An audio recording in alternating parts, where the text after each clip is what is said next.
नमस्कार दोस्तों, हम हैं एकता और भोजपुरिया स्वादिष्ट रसोई में आप सब लोग के बहुत बहुत स्वागत करते हैं। आज आप सब खाती बहुत ही टेस्टी सा आम के अचार की रेसिपी लेके आए बनी। बहुत ही तीखा, बहुत ही चटपटा। आप जरूर ट्राई करब। और अगर आप सबके वीडियो अच्छा लगी तो लाइक, शेयर और सब्सक्राइब जरूर कर ले और वीडियो के पूरा जरूर देखी।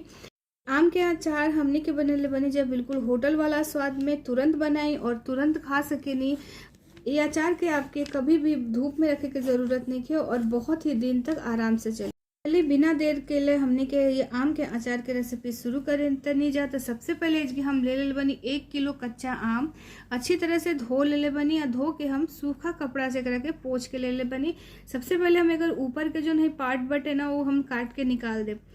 अब ये आम के हम छोटा छोटा टुकड़ा में काट के रख लेते हैं। छिलका हमरा नेके निकाले के छिलका के साथ ही हम ये अचार बनाए। और देखिए जी हम आम के टुकड़ा टुकड़ा में हम काट ले बनी। तो बहुत छोटा छोटा सा टुकड़ा जी कर लेवे के बाद तो बेहतर आप छोटा छोटा टुकड़ा कर ली। और गुठली वगैरह जो अच्छी तरह से साफ करके आप सारा जो गुद्दा बा सारा एकरा में अच्छी तरह से काट करके ले लेते हैं। देखिए सारा हम आम के काट ले बनी और बहुत ही अच्छे से छोटा छोटा टुकड़ा। अगर आपके चाहिए तो बड़ा भी कर सके नहीं, छोटा भी कर सके नहीं।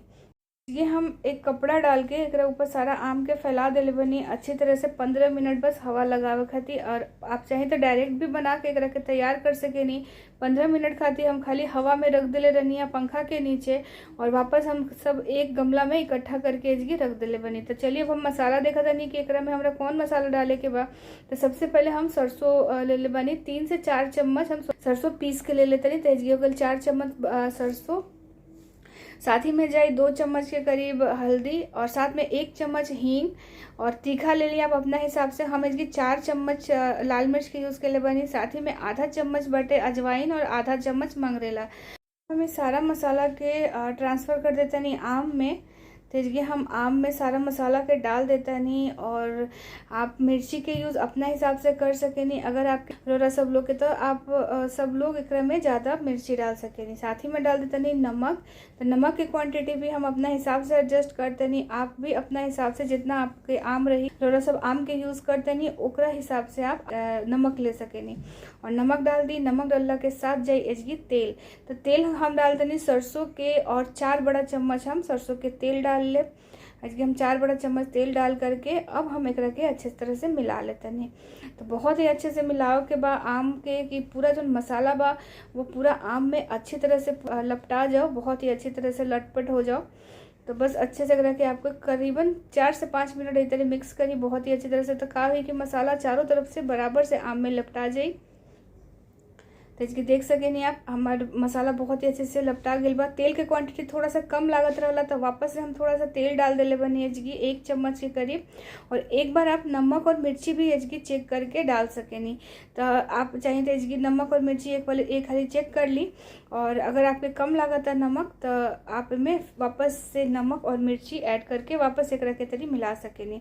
तो बस अब अच्छे तरह से मिला ली। अब मिला के क्या करे के बाद हमने के एक में और कोनो मसाला के यूज़ नहीं के करे के बस अच्छे से मिलाई। अब मिला करके एक के ढक करके 5 मिनट खाती छोड़ दी।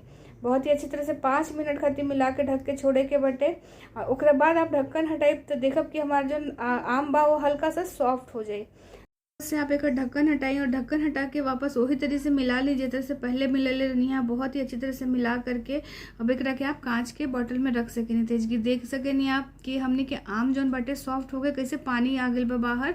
बहुत ही टेस्टी सा अचार हमार बन के तैयार हो गई बा। आप एक कांच के बॉटल में रख सके नहीं। अगर वीडियो आज के अच्छा लगल हुई तो लाइक शेयर सब्सक्राइब जरूर कर ले जा। और वीडियो के अपना दोस्तों के संगे जरूर शेयर करी। और आप अपना घर में कैसे बनावनी आम के अचार कमेंट्स करी। बहुत ही टेस्टी सा आम के अचार इसकी तैयार भगिल बटे। एकदम तुरंत बनाई तुरंत खाई, धूप में रखे के कोनो झंझट नहीं के बहुत ही स्वादिष्ट सा बन के तैयार भइल बा। आप सब जरूर ट्राई करब जा। और अगर अच्छा लगल हो तो लाइक शेयर और सब्सक्राइब करल मत भूलाइब जा। फिर मिलता नहीं एक ऐसे ने टेस्टी सा रेसिपी के साथ। तब तक आप सब अपन बहुत बहुत ध्यान रखी। Bye by.